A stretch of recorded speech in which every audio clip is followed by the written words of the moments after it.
तुम्हाला किडनी स्टोनची समस्या किंवा इतरत्र काही आजार आहे का?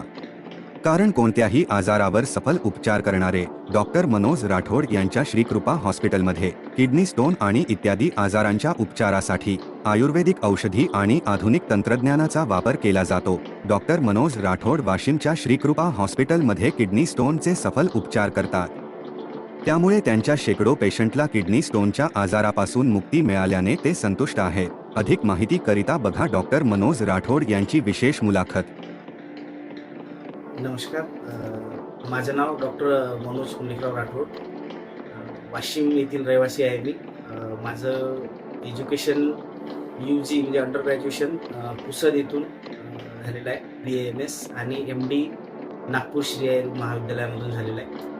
मागच्या 10 वर्षापासून वाशिम येथे श्रीकृपा हॉस्पिटल म्हणून आपलं कार्य चालू आहे आणि सुरळीत कार्य चालू आहे. आपल्या हॉस्पिटलमध्ये 24 तास भरतीची सुविधा आहे. म्हणजे नॉर्मल जे अस्थमॅटिक पेशंट, त्याच्यानंतर शुगर BPचे पेशंट, त्याच्यानंतर टायफॉईड, मलेरिया, डेंग्यू आणि अदर जे पण कोणते डिसीज आहेत त्याचे ट्रीटमेंट करतो मी. स्पेशली म्हणजे विशेषतः किडनी स्टोन म्हणजे मूत्राशमरी ज्याला म्हणतो आपण, मूतखडा मराठी भाषेमध्ये आपण, आणि हिंदीमध्ये गुर्दे की पथरी असं म्हणतो आपण त्याला. त्या डिसीजमध्ये आपण चांगलं काम केलेलं आहे आतापर्यंत आणि 1200 ते 1300 पेशंट याच्यामध्ये आपण सक्सेसफुली ट्रीट केलेले आहेत की ज्यांना विदाऊट ऑपरेशन, कोणत्याही प्रकारचं ऑपरेशन किंवा सर्जरी न करता फक्त प्युअर आयुर्वेदिक मेडिसिनने आपण ते रिलीज केलेले आहे. आणि ज्या पेशंटला म्हणजे काही operative other than conservative treatment, operation वगैरे करून, सर्जरी वगैरे करून परत स्टोन होतात किंवा काही पेशंटला रिकरन्सी असते किंवा एक वेळ स्टोन ॲटोमॅटिक पडल्यानंतरही पुन्हा परत होतात, तर त्या पेशंटचे पण आपण चांगल्या प्रकारे ट्रीटमेंट केलेली आहे आणि सक्सेसफुली ट्रीटमेंट केली.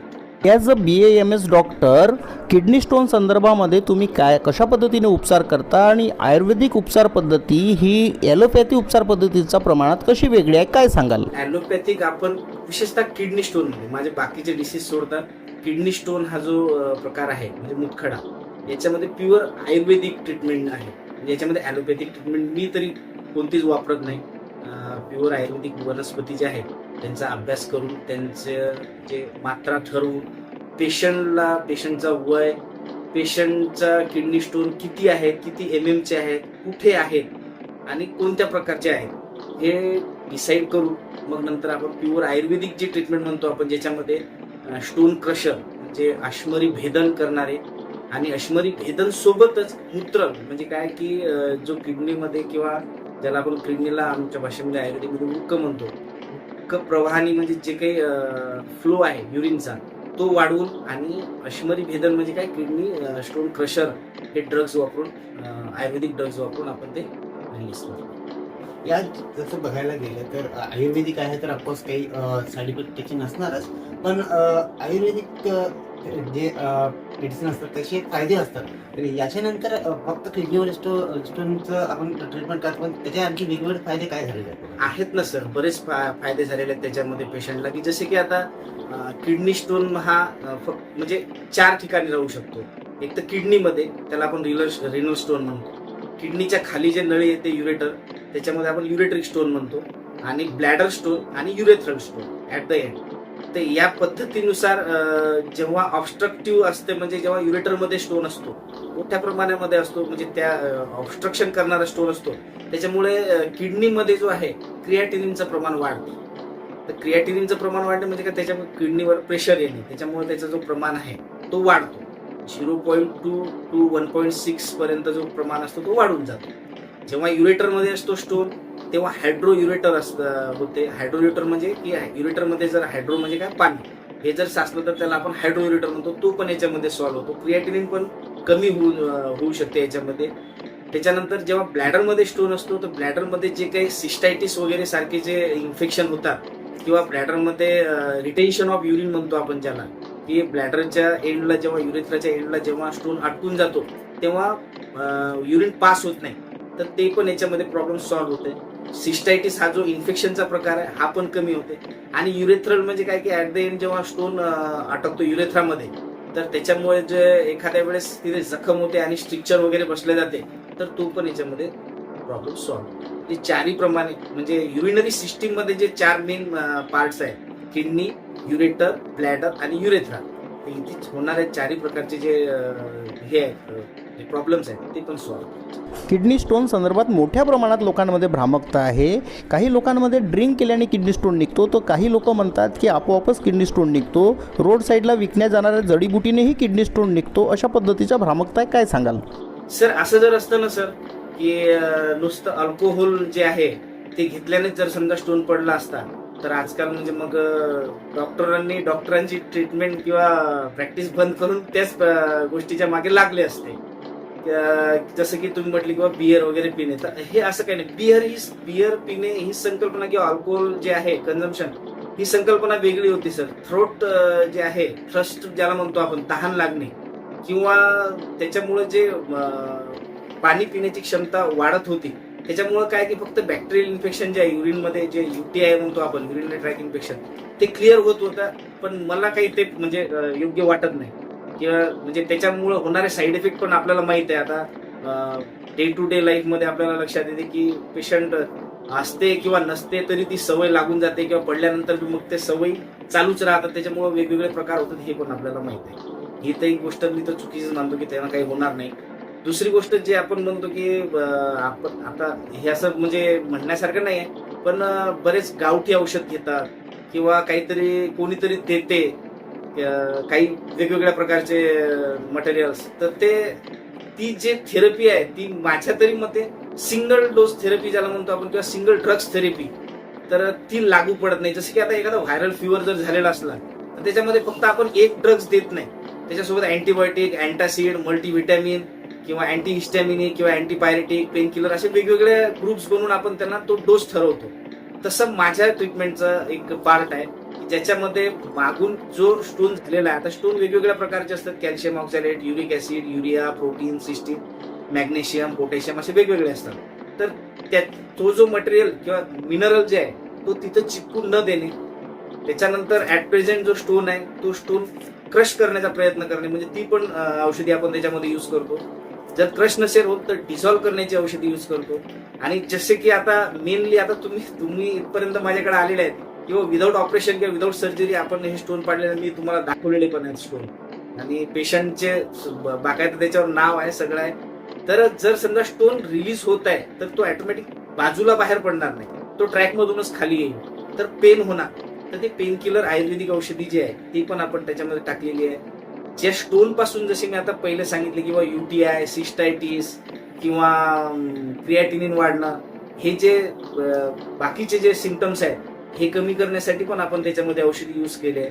आणि मेनली मला असं वाटतं की मी जे काही त्याच्यामध्ये यूज करत आहे की जसं की जी जागा आहे ती पर्टिक्युलर जागा भरून येणे, म्हणजे रिकरन्सी न होऊ देणे, ही पण गोष्ट आपण त्याच्यामध्ये यूज करतो. तर बियर वगैरे किंवा हे जे गावठी वगैरे औषधी आपण जे म्हणत आहे, तर मला तर योग्य वाटत. सर, आपण मागील 10 वर्षापासून स्पेशली फॉर किडनीसाठी आपण वर्क करता आहात. काय म्हणजे रिस्पॉन्स आहे लोकांचा, किती प्रकारे लोकांना फायदा झालेला आहे? बरोबर सर, फायदा करायला गेले ना तर भरपूर फायदा आहे. आज माझ्या म्हणजे ऑब्झर्वेशन मध्ये जर बघितलं, मी जे ऑब्झर्व केलं त्याच्यामध्ये मी जर असं म्हटलं ना की एखाद्या चौकातून आपण 100 लोक जरी इंडिव्हिज्युअल ज्यांना काहीच नाही ते जरी आपण घेतले, त्यांची 100 लोकांची जर सोनोग्राफी केली तर 80% लोकांना स्टोन आहे. ते आजपर्यंत म्हणजे काल रात्रीचा पण जो पेशंट बघितला मी, त्यांना 15 mm आणि 4.9 mm असे 2 स्टोन होते. त्यांना विचारलं तर त्यांनी मला एकच सांगितलं की आम्हाला जेव्हा जेव्हा दुखत होतं तेव्हा आम्ही पेन किलर इंजेक्शन घ्यायचो, पेन रिलीज झाला की आम्ही ते सोडून द्यायचो. ऍक्च्युली जर तसं पाहिलं, आपलं मानवी शरीर आहे, आपल्याला कोणताही त्रास झाला तर त्याचं निदान लावणं सगळ्यात महत्वाचं आहे. जर फर्स्ट स्टेजवर जर आपण जेव्हा पोट दुखल्यानंतर जर आपण सोनोग्राफी केली, आपल्याला सोनोग्राफीमध्ये नॉर्मल रिपोर्ट आले तर काही म्हणजे प्रॉब्लेम नाही आहे. तिथून आपण आपल्या कामाला लागू शकतो किंवा परत वाढत नाही किंवा आपण त्याच्यामध्ये डिस्टर्ब होत नाही. पण बरेच लोक ते टाळून घेतात किंवा नाही आता पेन रिलीज झाला. माझ्याचकडे झालेले असे बरेच पेशंट जे अर्ध्या रात्री येतात, अर्ध्या रात्री आपण त्यांना म्हणजे अर्ध्या रात्री सोनोग्राफी वगैरे चालू नसते, तर आपण त्यांना जेव्हा पेन किलर त्यांचा पेन सबसाईड करायचा प्रयत्न करतो, पेन सबसाईड झाल्यानंतर पेशंट जो आहे तो मग समोरच्या गोष्टीला तयार नसतो. त्याच्यामुळं वाढता बरेच पेशंट तात्पुरते काहीतरी मेडिसिन कुठेतरी घेतात आणि मग नंतर ती मेडिसिन पूर्ण म्हणजे डोस पूर्ण कम्प्लीट होत नाही. त्याच्यामुळं मग ते तिथंच थांबलं. पेन मोस्टली त्या त्या त्या प्रकारामध्ये पेन किलर देणं आवश्यकच आहे. माझं एक वैयक्तिक मत आहे, तुम्हाला साधं पोट जरी दुखलं तर मग पोट दुखण्याचे कारण वेगवेगळे असतात. असं नाही की जरूर नाही की किडनी स्टोनच असेल. अपेंडिसायटिस राहू शकते, हिपॅटोमेगॅली राहू शकते, स्प्लिनोमेगॅली राहू शकते, असायटिस राहू शकते, सिस्टायटिस राहू शकतात. हे जे आहे कोणत्याही गोष्टीचं निदान लागलं तर आपण त्याच्यावर समोर ट्रीटमेंट करू शकतो. जरुरी नाही की तो स्टोनच असला पाहिजे. स्टोन असला तर मग आपण आहोत ट्रीटमेंट करायला काही प्रॉब्लेम नाही. एकंदरीत आतापर्यंत किडनी स्टोनचे किती पेशंट आपण ट्रीट केले? सर माझ्याकडं 1200च्या जवळपास पेशंटची ट्रीटमेंट आहे चालू.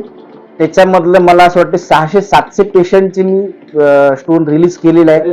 काही पेशंटचे माझ्याकडे स्टोन आहेत. बाकायदा मी पेशंटला सांगत असतो, तुम्हाला काही डाऊट असेल तर तुम्ही कोणताही स्टोन घ्या, मी नंबर देतो, तुम्ही बोलून घ्या. म्हणजे ते रियालिटी जे आहे ते त्यांच्या समोर येईल.